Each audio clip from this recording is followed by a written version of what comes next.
48-hour fasts are one of the quickest and most effective ways to get your body into ketosis and fat burning mode, which means permanently shedding unwanted body fat. It's also how a lot of people that I've coached have been able to lose more than 50 pounds in less than 3 months. But if the thought of doing a 48-hour fast seems particularly daunting, this video is for you. I'm going to show you exactly how to do a 48-hour fast, how to get ready, what to expect during your fast, tricks and meals that I use to make fasting easier, and what to do to ensure that the fat you lose stays off permanently.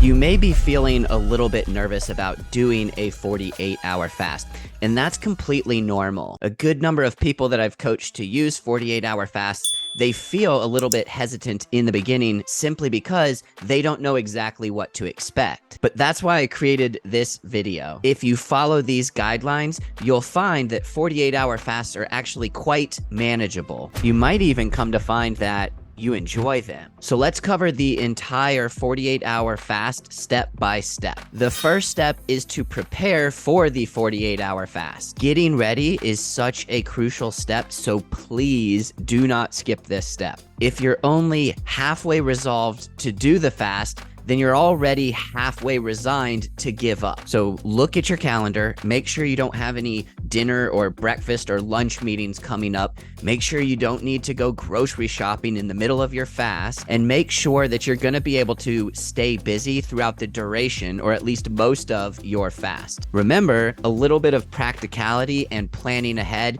can go a long way to your success. Okay, so I'm 6 hours away from starting my 48-hour fast.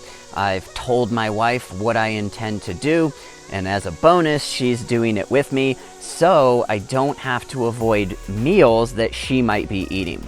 But if you have a spouse or kids, be sure to have a plan in place when they're eating.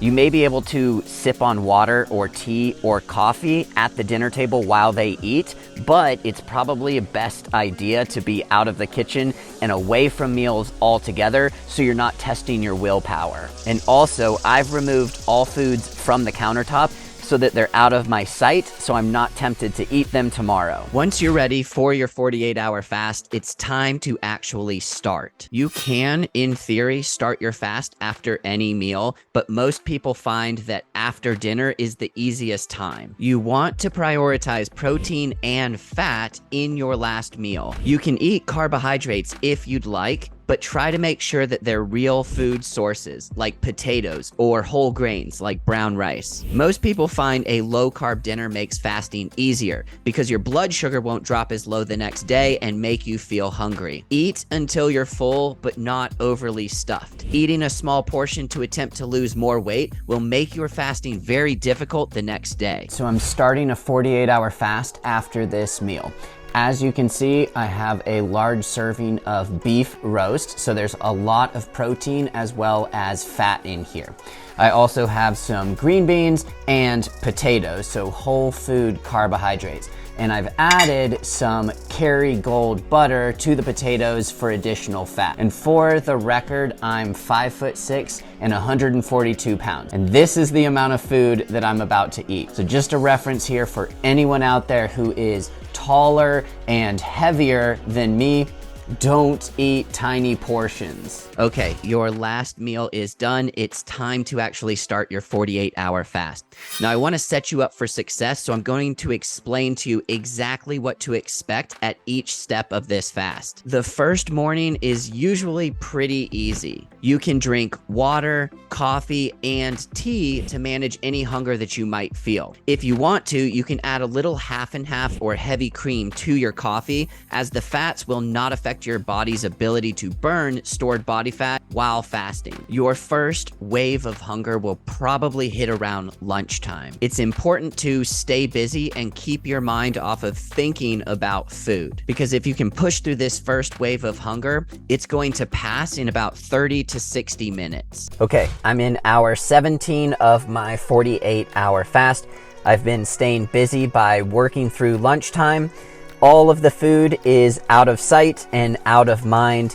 Other tricks that I've used in the past to help with hunger include drinking a cup of coffee or a glass of water with lemon in it, or what I'm about to do right now, which is go run an errand. Now, you'll likely find that this first wave of hunger isn't all that tough to manage. The second one hits around dinner time because you're in the habit of eating dinner in the evenings. All right, coming up on hour number 24 of this 48-hour fast. As you can see, I am taking a walk to ride out this wave of hunger. This is typically crunch time for me around dinner time on day one. Obviously, out walking, there's no food around to tempt me and cause me to break my fast. Plus, this little bit of light exercise helps to suppress this wave of hunger.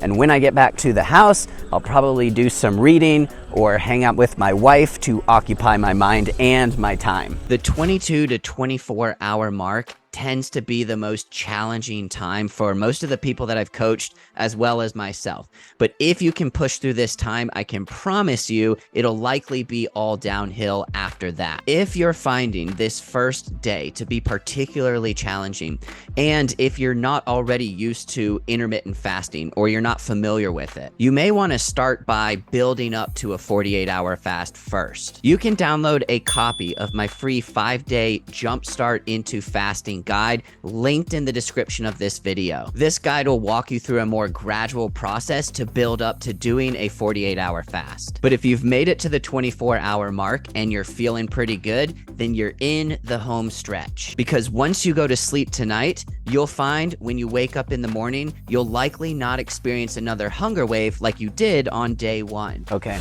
it's about 10 a.m. I am 40 hours into this 48-hour fast, and I'm feeling really good this morning.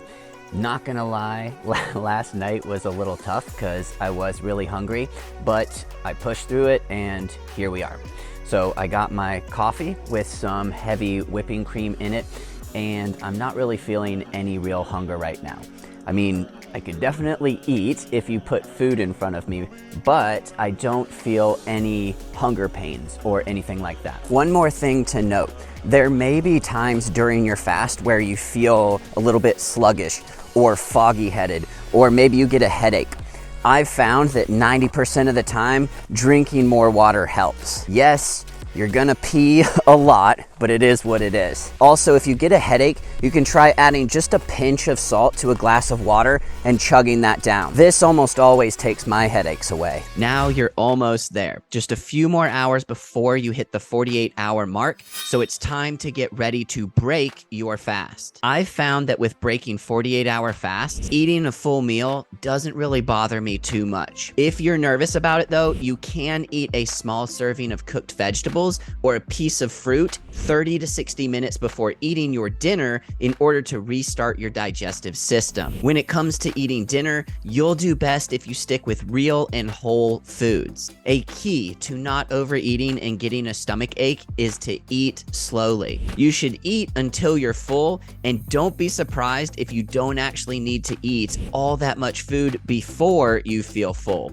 as this is just one of the interesting and welcomed side effects of regular fasting. Okay, here's my meal for breaking my 48-hour fast. We have burrito bowls. Actually, it's a burrito plate. But there's brown rice, there's black beans, there's beef with taco seasoning, and I've got shredded cheese on top. So you don't need to be fancy with it, just stick with primarily real foods that you actually enjoy the taste of.